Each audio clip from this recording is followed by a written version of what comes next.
Welcome to the upstreamlife.com podcast. I'm your host and founder, Vishal Krishna. It is true that machine learning and AI can substantially increase customer service and customer engagement. It also helps in customer acquisition. But what happens when it's optimized for wealth and investment?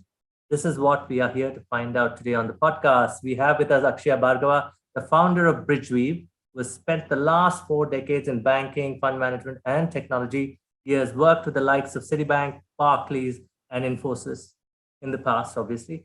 Bridgeweave's product, InvestorAi, brings in a DIY approach to investing. The machine picks up the portfolio and tells you how it's going to perform in a fortnight. And Akshaya is going to tell us how it manages that. Hi, Akshaya, how are you? Very good, Vishal. Thank you. Actually, I'm really curious. I teach at several universities, and they tell me that all the kids love this do-it-yourself approach to investing. The world over, I see a lot of ads around these things on several media platforms.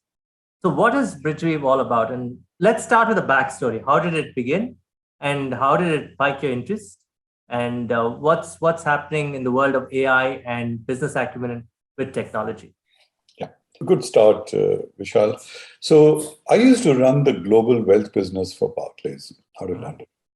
It was a big business, 14 countries, about 200 billion in AUM. We were not the largest in the world, that's UBS. But we were in the top 10. So, fairly good size business. I was struck by how little technology is used in wealth management.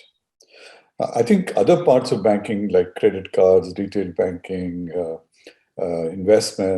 lending, have made huge strides in technology. But wealth management is stuck in dark ages. And so they don't really use much technology. It's all relationship and warm and fuzzy things. Absolutely. Now, it was all very well in the past. But as you look at the younger people of today, the millennial, or rather what I like to call the digital generation. And for me, digital generation is not an age range. It is a mindset. If you're a digital user, you're a digital generation. I'm a digital generation. So it's not so much age, but behavior. The digital generation does not want wealth management in the old model. I don't want to talk to my relationship manager. I have one. When he calls me, I'm very hard put to find time to talk to him because I have nothing to say. When I want to make a payment, I want to do it on my phone. I don't want to talk to somebody. When I want to look at my investments, I want to do it on my phone. So this mobile interaction and mobile enablement leaves very little room for human intervention. Now, I'm not saying that is the right thing, but that is just how it is. And as a result, a lot of young people today lean towards DIY investing, as you said, DIY research. They don't like to pay big fees. They don't really see the value in talking to a relationship manager, all of whom say go into these 6 funds. It is kind of useless. They prefer to talk to friends and colleagues and get ideas from them. So there is a new wealth management model emerging in the world. We are very passionate about it. And the way I describe it, the old model where you pay me for things I do for you, like, manage your portfolio or give you advice. That is changing to you pay me for tools and services that I give you that allow you to do what you want. So wealth management, which is the old model, I think is changing to wealth enablement, which is, I've called the new model. And Bridgeweave as a company is very focused on wealth enablement. We've actually walked away from deals that in legacy wealth management area because we believe there is a new generation coming. They will inherit, as research suggests, over $20 trillion in wealth over the next 20 years. Plus, they will make their own money because they're at the early stages of their career. They are what in UK is called Henry. High earners, not yet rich. So, between the Henrys and the inheritors, there is massive wealth coming to the digital generation. And when did you come upon the idea? Just a little curious. Like you said, I'm glad you said we moved away from relationship managers, and I agree. I rather go to YouTube and listen to a guy who talks about particular stocks, and then I'll follow that person and then try experiment and invest on my own in some of these apps. Right? You've set the foundation very well. Did you see this very early? Do you see, lots of experiments have happened in the industry so far? How did this come into tech? How did you're from the banking world? How did you bring in the technology world to actually put in your mind, say, let's do this, let's build this platform? So my career has been in banking and technology because I spent some years with Infosys. I learned a hell of a lot there from Murthy, Nandan, Yes. the crowd. Really learned about. So what I would say my sweet spot is not technology, but application of technology to financial services. That is something I understand very well. And I think that is where people like me with many years of experience can play a role in the new world, where we understand what has gone wrong in the past. We bear the scars. And therefore, we can avoid some of the pitfalls that a 25-year-old may not be able to. And I think the combination of technology and human, that is what we believe in very, very strongly. So all our products are aimed at enabling individuals to make better investment decisions rather than, telling them what is good for them, because they will not listen. Very interesting answer. I want to now talk about the algorithms itself. I'm a fan of music, and I believe you are as well. Frank Zappa once said that he rather have machines playing music, but because they're precise and they never go wrong, right? And in a recording studio, you can absolutely get the sound that you want. So I'm in similar analogy, right? I think in finance too, algorithmic trading is getting there, right? I hear about great IRRs for traders who've been doing this with technology now. Yeah. And now you're doing this for the common man. You're saying, look, for the first time, you guys can actually experiment with this and invest small amounts of money and still see it grow. So how important are these algorithms? Are they learning? Are they as weak as the technology team building it? How do you improve them? So, you started with music, which is a great, great analogy. Let me reply with music. Yes, please. Have you heard of Keith Jarrett? Yeah. The famous pianist.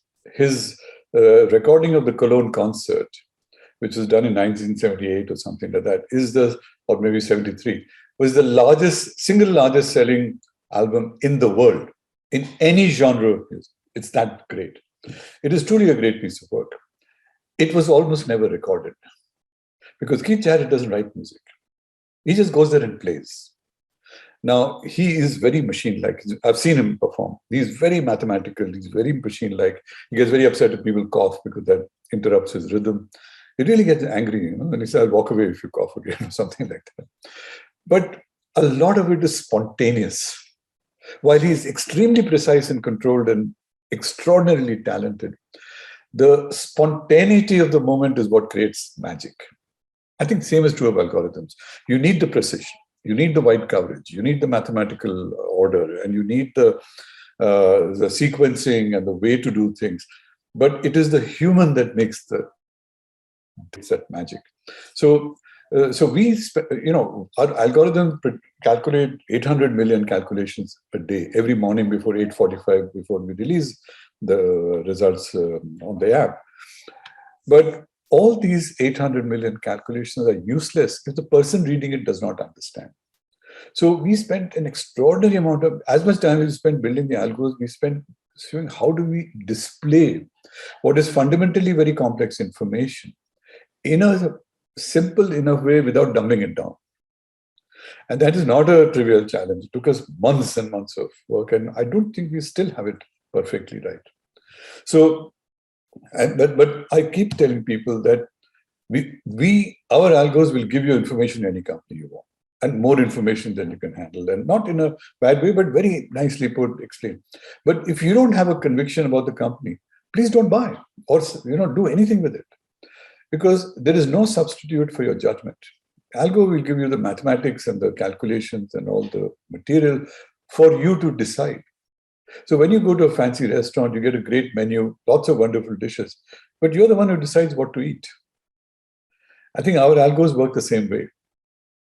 And I'm sure they're learning, right? I mean, just like jazz. They are learning. So they learn from your behavior. They learn about you, but they're not calculating risk. Okay. So a lot of modeling in wealth management done around risk tolerance and risk scoring and all that. I think that is nonsense. Honestly, I come from the industry, I think that's junk. There is no risk level that you have now and hold for the next 1 year, which is what they do. They come once a year, ask you to fill a questionnaire, sir, you're medium, high risk, thank you. फिर एक साल कुछ नहीं बदलता है. That is not factual. Sometimes, it depends on your mindset, your financial circumstances. Yeah. You just got a big bonus. Suddenly you're in a risk-taking mode. Then you lost money in the markets. You're all very conservative. It is very dynamic. And you have to learn that dynamic through behavior and actions, not through what people say in questionnaires, because there they can make up. They cannot make up behavior. So we are very good at understanding that, and our app is very, very good at learning about it. I'm glad you said that. I mean, many of the retail investors in India, are probably locked because of this risk analysis, that you're risk averse, that, okay, invest in, corporate debt or bond markets, and you're not given the freedom to invest, right? Because you're risk profiled already. I think that's a mistake. You're so right. To break that as the foundation of learning via platforms like InvestorAi, do people get that? Is there a lot of narrative that you have to tell them that, look, try us out? That's why I remember you telling me that put in even $10, it's fine, or try even $100, it's fine, or something of that sort, right? Why do you think the fear exists? Is it because humans on a whole realize that actually risk taking is very important? I keep telling my friends now that I'm a founder as well. But why are people inherently not given that freedom in the retail markets? See, I'll tell you why, Vishal, and the answer is somewhat mercenary. As a bank, how can I make money unless I give you advice? How can I make money unless I manage your portfolio? Otherwise, I can't charge you 1%. And if I don't charge you 1%, it is not worth my while. And most of the time, people say, if you have 5 lakhs to invest, sorry, we cannot take you on. In UK, okay, unless you have, $250,000, nobody will give you advice. So, I think that is very wrong at a societal level. There are some people who always should have advice. There are people who want advice. For them, advice must be available in a very democratic fashion without any constraints in terms of cost or access. That is not the case today. However, there is a even larger body of people who actually don't want advice, but they still don't know what exactly to do. They want what I call as guidance. And guidance has to be low cost or almost zero cost, because then everybody will use it. That is really our belief. And that is how we have designed, developed, implemented our products. Akshaya, the very, very valid point. Again, I've seen a lot of these companies investing in content. And sometimes I think, like you said, the algorithm is doing the work for you. But then is the content necessary to reinforce the belief that this is something that you have to invest in?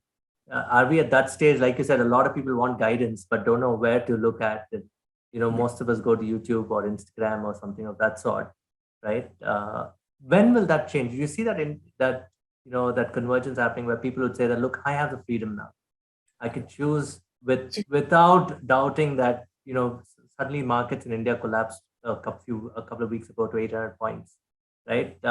If an algorithm could tell me how to invest in those times, it'd be amazing, right? I could move my portfolio accordingly. See, an algorithm is never going to tell you that Putin will invade Ukraine on Wednesday. Absolutely. Okay? It just doesn't work. Okay, so there are limitations, and you have to understand that. So to say that, so we have to be realistic in this. But I believe there are two incredible tools or weapons in your arsenal when you go to investment. One is time. Okay, how old are you? 35? 36? I'm 40. You're 40, okay. You look much younger. But let's say you're 40, okay? Assuming good health and everything else, you have a reasonable expectation to live 40, 45, even 50, 55 years. Okay, maybe you touch 100. Now, rewind back to 1983, 40 years ago. Okay, Forget 83.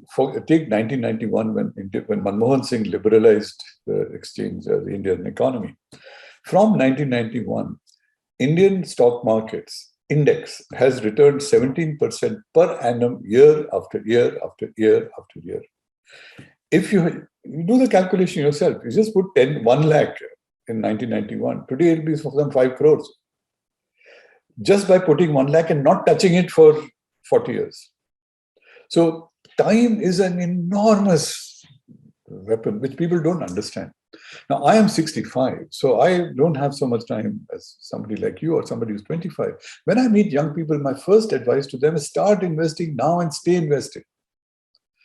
Don't stay out of the market because that is where your money is going to be made. So the more time you have, the better off you will be. The second weapon you have in your arsenal is the value of mistakes. You will make mistakes, okay? I guarantee you. Okay, but you have to learn from them. And the more mistakes... not be scared from them, absolutely. And not be scared, and not get gun shy, ki main ab kuch nahi karne wala. So the more mistakes you make, the more you will learn. And therefore you will... So, so if you have time and you are in the market and you make your mistakes, you will definitely become a better investor. And then you should arm yourself with tools like InvestorAi that do all the primary research for you. So all the data is presented to you in a nice way. So all you have to take is do a little bit more research and take the decision. Absolutely. I mean, for you, it's been 4 years in this journey now. And do you want to talk about some of the products so that people would know what they can get out of from InvestorAi?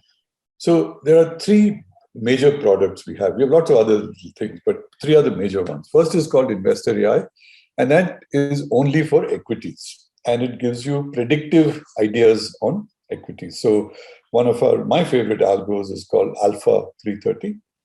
So it predicts stocks that have a good probability of giving you a 3% return in 30 days. Therefore, the name Alpha 330. It's a very good algo. It's running at pretty high levels of accuracy. It is not right all the time, of course. But if you buy 10 stocks from it, chances are 7 will make it the 3%, 3 will not make the 3%. And that is where your sense of judgment and conviction, come in. So that is, so InvestorAi Equities, which you can download from the App Store and Play Store, is there for use. There are tens of thousands of people using it. And, it's a great, great product. The second one that we have launched is very interesting. So people came to us and said, look, you're giving us single stock ideas. Can you not create portfolios? So we said, fine, we can create portfolios, but we're not going to manage it for you because that's not what we do. We will create portfolios. We'll show it to you. You pay us a subscription. Then you can buy the portfolio in your own account. We won't charge you anything. You can spend 10 crores. You can spend 10 lakhs. We'll still charge you, 1,000 rupees a month as subscription. So these portfolios are available on Paytm, Money, they're available on Small Case, they're available on Wealth Baskets. And they are doing extraordinarily well. They're in the top 10 performing portfolios. In Small Case, for instance, there are 310 portfolios or something. Our machine portfolios are in the top 10 performers. And they're purely machine. Machine will decide which 10 stocks. Machine will come to you once a fortnight saying, Vishal, the portfolio is rebalanced. And it's all connected to your account. So with one click, you can buy 10 stocks. With one click, you can rebalance your portfolio, etc. Very easy and really nice. So that's the second product we got. The third product, which I'm very excited about, is something that is launching in 3-4 weeks' time, is what we are calling InvestorAi Crypto. Now, here we are going one step further. So in equities, for instance, we give you recommendations. And we let you decide ki aapko kya karna. In crypto, we give you recommendations. And that is a unique thing because nobody gives you recommendations of crypto, except your friends, who have also got it from their friends. So that is not terribly reliable. True. Here, the machine gives you recommendations, but these are very short-term recommendations. They're not 30 days. They are 2 hours, 3 hours, and all that. And because it is 2-3 hours, it is then very difficult to execute. We have created a series of trading bots that will actually buy and sell for you. So the machine is not only telling you what to do, it is also doing it for you, if you want. And I think that is a very powerful construct. Because what it does today, big problem for a lot of people who want some exposure to crypto is, fine, I want 5% of my net worth in crypto, but what should I buy? When should I buy? When Bitcoin is 38,000 or 33,000 or 40,000 or 60,000? When should I sell? When should I buy back? How will I make money? Markets open weekends, 24 hours. Should I be watching all the time? These are very difficult questions, and most people get put off Sydney, correct? We are solving that problem. We are making it really easy for you to in find crypto. out. God. Yeah, especially crypto. Yeah. People don't have the time for crypto. No, They don't have the understand knowledge, it. because crypto world is very complex. If you go to Binance, which is my favorite exchange, even I can't find my way around it. It's so complicated. It's like money control. You go there, you cannot find anything because there's so much information. Binance is a crypto version of money control, jam full of information. At least in money control, you understand the value of a stock, and there are P&Ls and there's everything of that sort. But in Binance, it's how do you understand crypto trading? Exactly. Right? I've tried it myself. So we have taken that whole need away. You don't need to understand anything. You just need to say, so it's going to be a really interesting product. And if you think about it, all our products are aimed at the digital investor. Nice. So, I mean, I just want to quickly ask, how do you make sense of the crypto world? There is, in the equity world, you at least have a thesis. Like you said, the stock markets give X amount of return over time. Mm-hmm. There is a database that your technology guys can work out of. But on the crypto side, all we know is the great success of Bitcoin, and we know blockchain as an underlying, technology. How did your engineers work around this, saying that knowing all these stocks, or let me say crypto out there, all the crypto stocks out there, how do they know what works, what doesn't work? Is there a good, robust data set there? Are there APIs that allow you to take that information and build on top? So the incredible thing about crypto is that there is a ton of data available, and it's all free. In the equities market, these data providers kill you on the price. We pay hundreds of thousands of dollars for data on equities. In crypto, it is free of cost. Okay, that's one. Secondly, in equities market, you'll get data, but you'll get it through FTP. A file that you have to then read and all that. In crypto, you get everything on APIs. So you can actually directly process. So it makes life very efficient. And thirdly, in equities world, if you get end of day data, then you still pay a lot. But if you get real time data, you pay 10 times as much. In the crypto market, you can get real time data without any incremental cost. So there is a big difference. Now, that is a lot of data. What you still need is the machine learning intelligent algorithms that we have created. One of our strategies is called Alpha Hunter, which covers 54 currencies, the most traded liquid currencies in the world. So what Alpha Hunter does, it computes the probability of each one of these 54 currencies or tokens producing a positive return in 2 hours, 3 hours, 4 hours, 5 hours, 6 hours. So 5 intervals, 54 currencies, it does about 270 calculations, predictions every 5 minutes. That is what goes inside the algorithm, which you never see as a user. But that is what is needed to be successful investor in crypto. Nice. I want to talk about that furthermore, but a couple of things. In 2015, when I said AI and blockchain will converge someday, nobody believed it. I said there'll be so much generated from the data generated from the crypto world that we'll eventually have to use AI to make sense out of it. Yeah. It's come to be, and I'm so glad that you're leading that race. And is that going to be the trend for this next decade? Is that going to be more and more so? I think that is definitely one trend. The other trend, I want to go back to your point on blockchain, Vishal, which is a very profound one. I think it is blockchain that will transform. So crypto will always be a slightly niche world where people invest, make money, etc.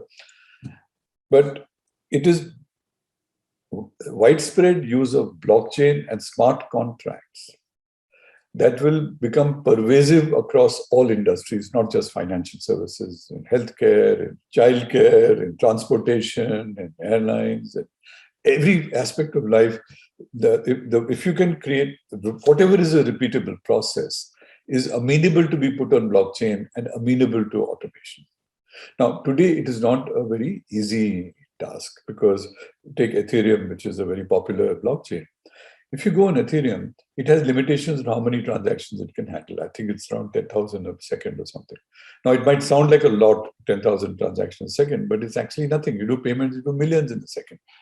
So latency is very high because technology hasn't developed as much. And that is why companies like Polygon and they're creating what is called layer 2 companies, which sit on top of Ethereum, but make the transaction with Ethereum very fast. Is it called a polychain or something? They call it a polychain or something. Yeah, so there are lots of... Something of that. Yeah, there are lots of things happening there. Sorry. So there's a whole world emerging out there.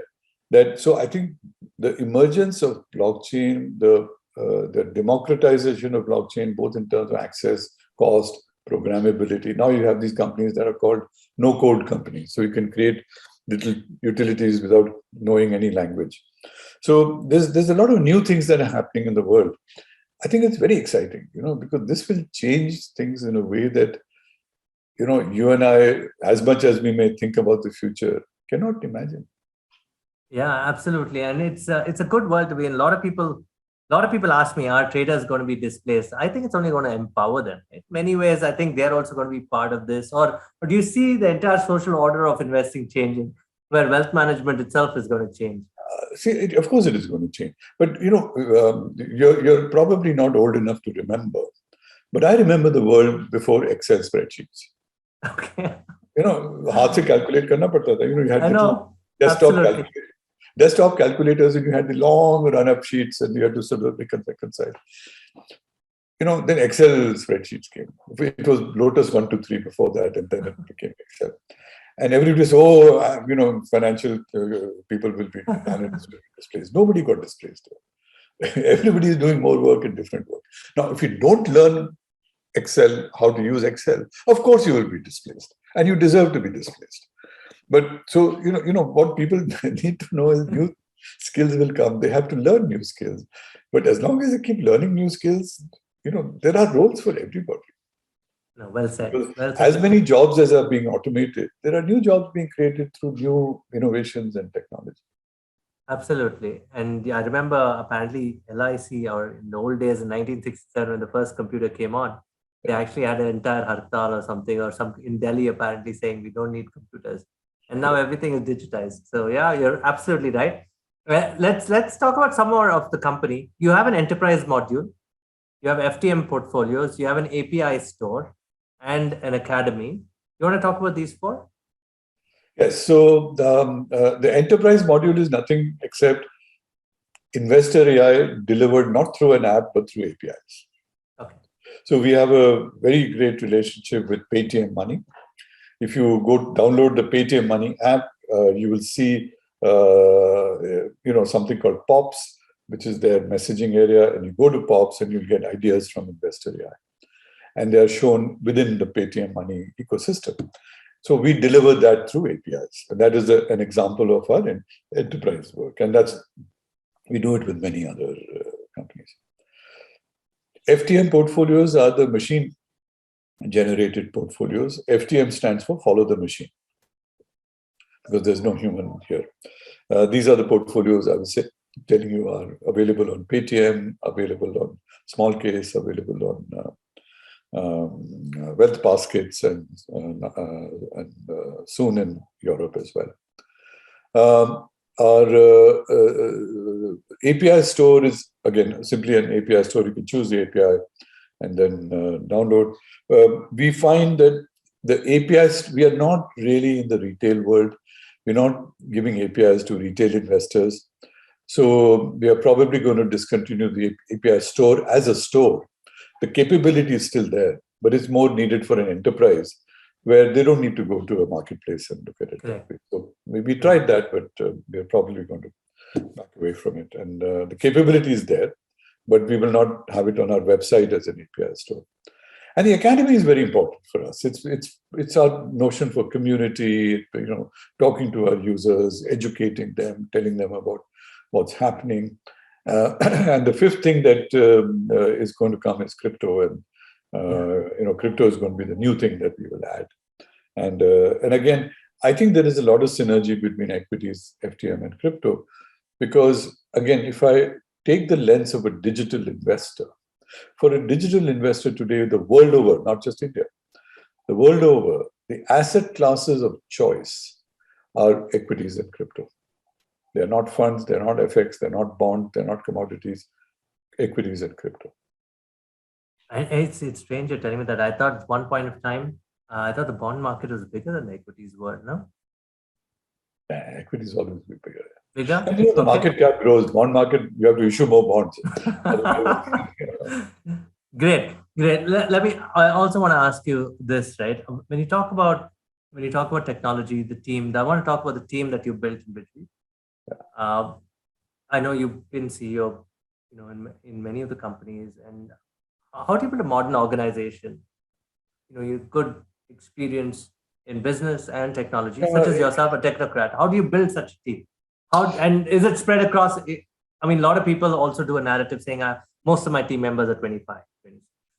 But I think a good team cannot be built by just 26-year-olds, but you also need good level of experience. And like you said, you're a 65-year-old or whatever digital native, for example, right? See, I'll give you an example, Vishal. I don't think there isn't such a thing as an ideal organization. There is an ideal organization for the stage of company you are. And as your maturity changes, your organization has to change. And sadly, sometimes people have to change as well.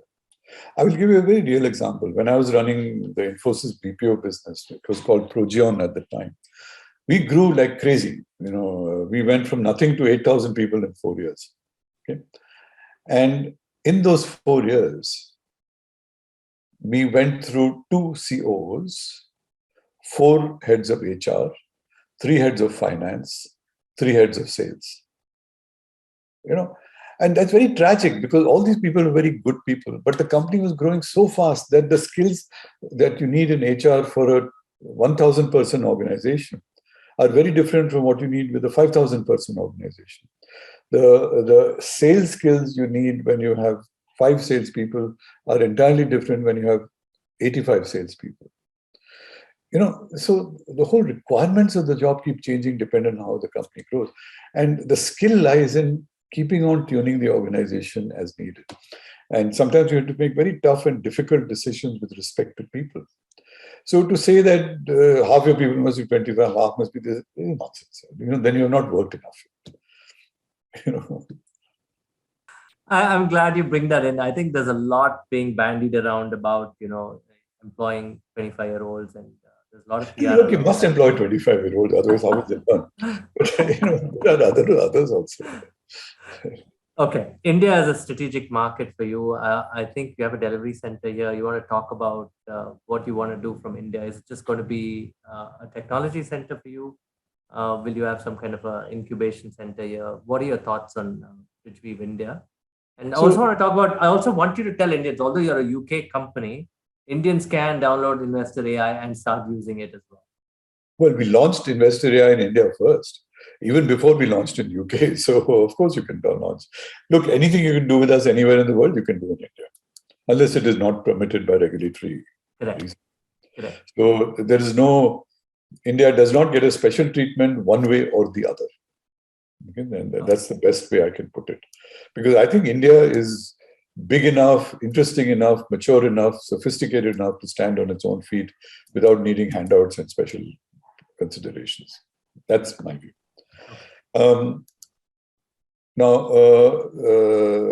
So your other question was my view on India but with respect to Bridgeweave. So I see India as very valuable for 3 reasons.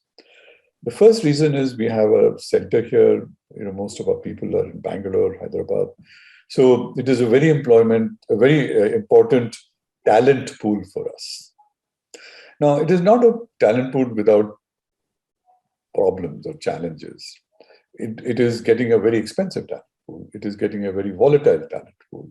And it is getting a very immature talent pool. And the first 2 happens here, but the third one I'm concerned about. This immaturity is amongst people that, they think that,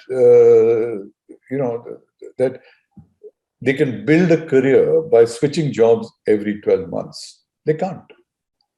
You have to, at some point, start delivering results. And results in an organization context take 3 to 5 years. Now, maybe that's too long. Maybe it's 2 to 4 years, but it's not 1 year. So switching jobs every year may get you the extra 10-15% comp more, but it doesn't build your resume. And I don't think people understand that at all because they don't give a damn. I think that is a very dangerous trend. In the long run, it'll backfire on this whole generation. So anyway, that's now I'm getting distracted. But as a talent pool, India is very important for us. The second reason why it is very important for us is it is an extraordinary place for customers. Because we are a scale business, and if you want customers at scale, 2 countries hain dunya mein, India and China, and maybe Brazil. But China, well, I don't speak Chinese, and anyway, hard to go there. Brazil is too far, and India is home ground for us. So as a source of customers, as a place to do business, I think India is just fantastic. There's so much energy, there's so much innovation, there's so much excitement and, desire to try, things like that. So I really enjoy my time when I come to India and meet people. The third thing, which is slightly unorthodox, is I see India as a place for cost discipline. And I don't mean Bridgeweave as such, but Indians are so cost conscious. First of all, nobody wants to pay. Then if they want to pay, they want to pay very little as infrequently as possible. Okay, I'm sure you have the same problem with subscribers in your podcast. Absolutely, 100%. Everybody wants every to day. Tell you great podcasts, but in fact, just before meeting you, I was actually with a customer and they're bargaining. They're 1 lakh to come kar do, kind of. Thoda kam kar do, thoda discount de do. So now, you can say it is good or bad, but it is reality. That is what it is. So what it does, it forces you to think of your pricing model and therefore your cost model. So I know if I can make a product profitable in India, it is widely profitable everywhere else in the world. I think it is very hard, but it is very important and strategically useful for us. So I want to build that in the DNA of a company, that we are a very cost-conscious company that has to deliver at a low cost to a generation of users who don't want to pay a lot. And I think that will stand us in good stead everywhere in the world. So 3 reasons India is very important to me. No, I'm glad you spoke about the talent because that's important, guys. I think everyone listening in, 1 year, working in a company for 1 year doesn't give the results. Stay a bit longer. And I think you'll figure out your life. And I'm glad you said it'll backfire in the long run. Why is that so? Is it because we have more choice now? Is that the reason why people keep hopping? They have more choice, and Indians are a very aspirational society. Also, to be honest, at a young age, when you're getting 7 lakhs a year, you suddenly get 9 lakhs a year. That's a 30% increase. Yeah. You and I might say 9 lakhs doesn't matter. 2 lakh ke liye jahan ja rahe ho. But for them, it's 30% increase. How you live changes. I remember my first bonus in Citibank was $4,000. That is what changed my life. I went for a holiday. I bought a new music system, and those days $4,000 is a lot of money. But later years, when I got much bigger bonuses, it just went into my bank account. My life didn't change. I did not live differently. So you have to realize that at a young age, little bit of money matters. But there's nothing wrong with switching jobs for more money. Yeah. But that cannot be all that you're doing. You have to balance it with slightly longer term. That's my point. Okay.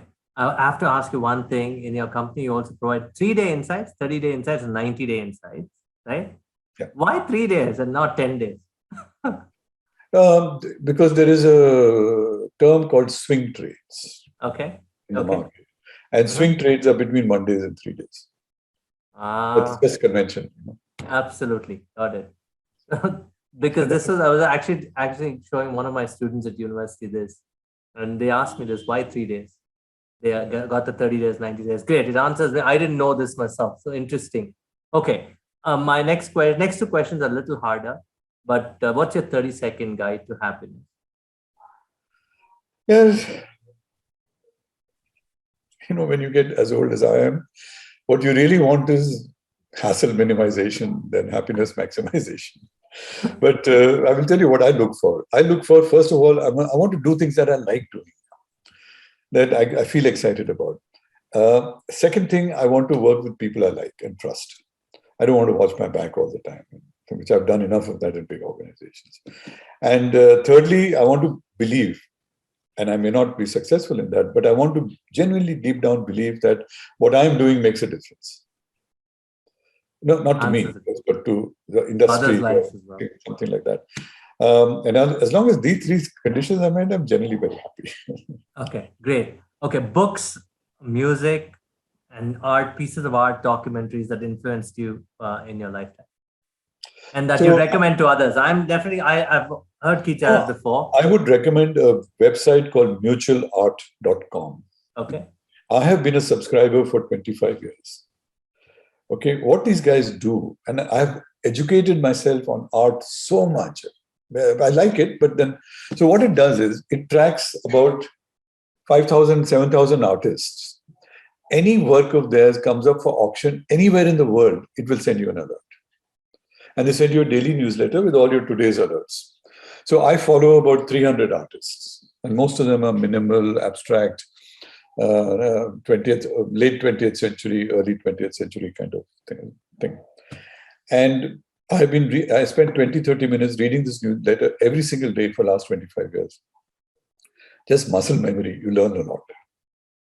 It's just like music. Keep practicing and magic. Yeah, it's like music. You know, my piano teacher used to tell me, practice the piece 10,000 times, you become expert. I have not managed to do that with anything else. You still play the piano? I still try. I'm not very good at it. Enthusiasm exceeds ability, but that doesn't matter. And as far as books are concerned, there is, of course, my all-time favorites are Tolkien, Shogun, and people things like that. But what I would recommend to any startup owner is I will actually show it to you. Please. It's a book called Venture Deals. Yeah, I've heard of this. Lot of the kids today recommend this. Yeah, Venture Deals, amazing. Very good book, yeah. I don't know if you can see it. But I can see it. Yeah, I can see it. Jason something, right? Brad Feld and Jason Mendelsohn. Okay, yeah. They explain to you how VCs think. So as a founder, you have to raise money. You have to raise money. Then VCs on the other side. This is how VCs think. It explains documentation, explains legal terms, explains everything. Bit heavy reading, but very, very good. Highly recommend. Okay, great. So you've laid out what you love. I also want you to talk about entrepreneurship in India. Where is it heading? And lots of unicorns. Today, the media is celebrating unicorns on a daily basis in India, and sometimes it frightens me. It's a good thing. I know a lot of people get good money, and some people get exit. And where are we heading? Where is this country heading? Because you've worked here. Now you live abroad, of course. But I'd want your thoughts on the dangerous aspects of this, and also the aspects that we need to be cognizant about and celebrate also. Yeah. So look, let's talk about the positives first. I think India is an explosion of entrepreneurship, and there is nothing wrong with that. It plays to the natural psyche that all of us have. We are aspirational people. We want to do things. We want to, recognition is important to us. We want to do better. We want friends and family to recognize us, appreciate us. And I think the ecosystem is developing. There is enough funding available. There are enough unicorns, there are startups. There are, young people are voluntarily joining startups versus large companies. So all the right things are happening. There is also a dark side to this whole thing. And the dark underbelly of this is there is a belief that successful entrepreneurship is the ability to spend lots of money. And this is unfortunately created by the VC community, who is extraordinarily eager to put out large sums of money. So, and if you suddenly raise 300 crores and you hire 100 people, then you'll say, I'll give you a motorcycle when you join, I'll give you Fiat, some car when you join, I'll give you silly iPad when you join. This is stupidity. They're just increasing your bloody cost base and spoiling your employees. There is no world in which that makes sense to me. Okay. I think what has happened, the bigger point that I'm making is that in the Because all the VCs say that, look, India is a great market, but you have to grow, you have to acquire customers, otherwise, what is the point? In the rush to acquire customers and the rush to grow, simple things like profitability, simple things like culture, simple things like learning and team spirit, all those are getting eroded or lost. I'm all for unicorns, but I would place only one condition in addition to all other conditions of a unicorn: you must be profitable. There is no forgiveness for not making money at that scale. How can you do that? You're taking investors' money and spending it on frivolous things. Where is your sense of responsibility and fiduciary obligations that you have to people you've taken money from? So I think that, there is a balance that will be achieved. I think right now we're all tilting to one side. Then, of course, we'll overcorrect and go to the other side. But at some point, things will begin to even out. But I think what is happening is great in India. I'm super excited about it. I wish I was 25 years old and in India at this time. I'm so glad you gave that answer. I also want to know, would you set up something like an incubation center in Bridgeweave Labs if you want to get great ideas? Would you want to curate some great people coming and contributing to Bridgeweave? Yeah. So it is not an incubation center in the sense that the term is used today in the world. It is ideas and a product incubation center. It's a very small team. Okay, but the team, all our ideas are tested there. Okay, so it is an ideas test lab. If the ideas look promising, then we build a prototype that is built in the lab. Then we take the prototype to customers and we test it with customers. And then the prototype builds a production model. That architecture of the model is done in the lab, but the actual construction of the model is done outside, tech and development team. So think of it more as an R&D lab than a incubation kind of lab.